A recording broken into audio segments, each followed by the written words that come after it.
Asian karate championship में पाकिस्तान के मोहम्मद उवैस को भारतीय फाइटर के खिलाफ अपनी पहली कामयाबी के बाद दूसरे राउंड में शिकस्त हो गई। मोहम्मद उवैस ने पहली फाइट में इंडिया के आरुण प्रभाकरन को शिकस्त दी। इंडियन कराटेका के खिलाफ उवैस की जीत का स्कोर 3-1 रहा।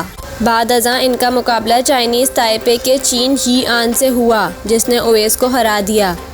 उवैस को ताइपे के खिलाड़ी ने 6-2 से शिकस्त दी। उवैस से कबल गुज़िश्ता रोज़ नेमतुल्लाह भी मेडल नहीं जीत सके थे। इससे कबल एशियन कराटे चैंपियनशिप में पाकिस्तान का मायूस कुन आगाज़ हुआ था। पहले रोज़ नेमतुल्लाह काता और कोमिते के पहले राउंड में ही शिकस्त खा गए। कोमिते 67 kg में नेमतुल्लाह को तुर्कमानिस्तान के बेरयाओं ने शिकस्त दी।